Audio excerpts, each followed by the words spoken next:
Third I, ಮೂರನೇ ಕಣ್ಣು. ಏನು ಗೊತ್ತಿದೆ?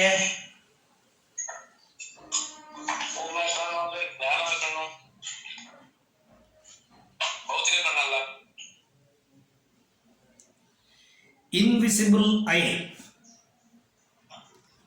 Inner conscious. ಕಾನ್ಷಿಯಸ್ ಅಂದ್ರೆ ಏನು?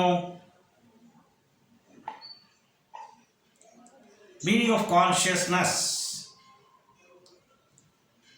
ಅಧ್ಯಾತ್ಮದಲ್ಲಿ ಕಾನ್ಷಿಯಸ್ ಅಂದ್ರೆ ಏನು? ಮೆಡಿಕಲ್ ಆಗಿ, ಸೈಂಟಿಫಿಕ್ ಆಗಿ ಕಾನ್ಷಿಯಸ್ ಅಂದ್ರೆ ಅವೇರ್ನೆಸ್. ಇಲ್ಲಿ ಆಧ್ಯಾತ್ಮದಲ್ಲಿ ಕಾನ್ಷಿಯಸ್ ಅಂತಂದ್ರೆ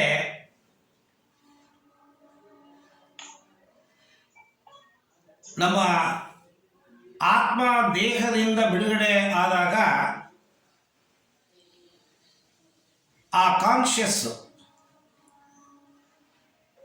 ಅದರ ಒಳಗಡೆ ಇರುವ ಸಂಸ್ಕಾರಗಳು, ವಸನಗಳು, ಅಂದರೆ ನೀವು ಈ ಜನ್ಮದಲ್ಲಿ ಏನೇನು ಮಾಡಿದ್ದೀರಿ, ಒಳ್ಳೆಯದು ಕೆಟ್ಟದ್ದು, ಏನೇನು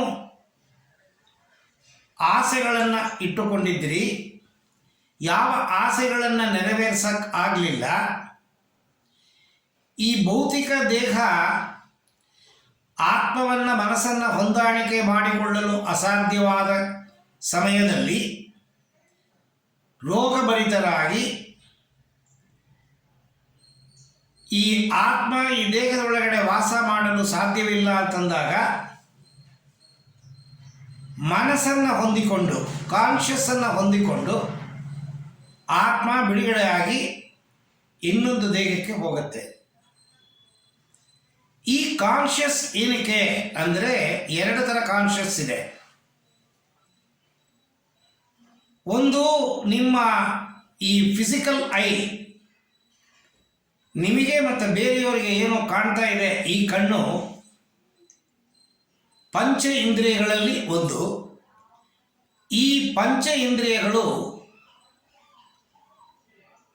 ನಿಮ್ಮ ಕಾನ್ಷಿಯಸ್ ಜೊತೆಗೆ ಹೊಂದ್ಕೊಂಡಿದೆ. ಈ ಪಂಚ ಇಂದ್ರಿಯಗಳು ಹೊರಲೋಕದ ಜೊತೆಗೆ, ಭೂಲೋಕದ ಜೊತೆಗೆ ಭಗವಂತ ಸೃಷ್ಟಿ ಮಾಡಿರುವ ಈ ಭೂಲೋಕದ ಮೇಲೆ ತನ್ನ ಮನಸ್ಸನ್ನು ಹಾಕಿದಾಗ ಆಸೆ ಸೃಷ್ಟಿಯಾಗತ್ತೆ. ಒಂದು ಬೋಂಡ ಬೇಕು, ಬಜ್ಜಿ ಬೇಕು, ಒಂದು ಹುಡುಗಿ ಬೇಕು, ಒಂದು ಕಾರು ಬೇಕು, ಒಂದು ಬಸ್ಸು ಬೇಕು, ಏನೋ ಒಂದು ಆಸೆ.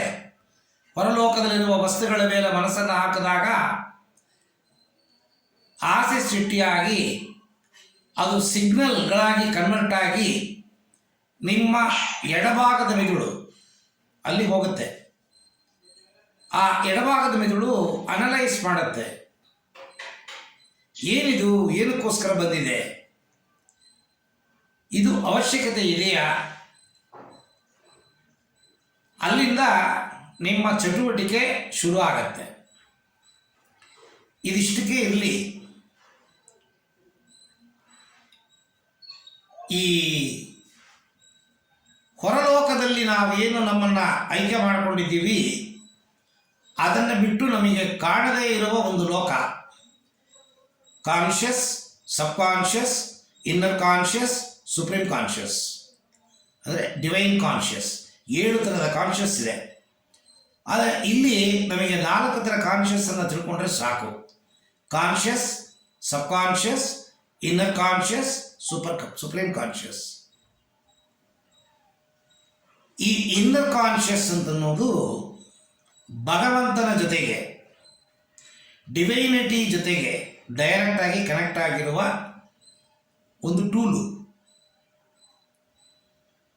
ಈ ಇನ್ನರ್ ಕಾನ್ಷಿಯಸ್ ಅಲ್ಲಿ ಏನಿದೆ ಅಂದರೆ, ನಿಮ್ಮ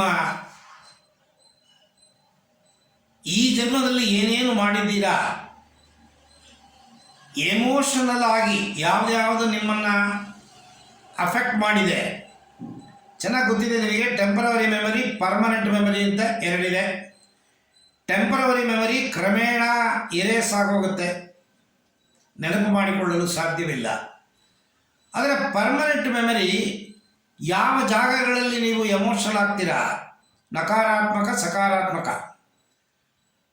ಆ ವಿಚಾರಗಳಲ್ಲಿ ನಿಮ್ಮ ಮನಸ್ಸನ್ನು ನೀವು ಆಯ್ಕೆ ಮಾಡಿದಾಗ ಅವುಗಳು ರೆಕಾರ್ಡ್ ಆಗುತ್ತೆ, ಪರ್ಮನೆಂಟ್ ರೆಕಾರ್ಡ್.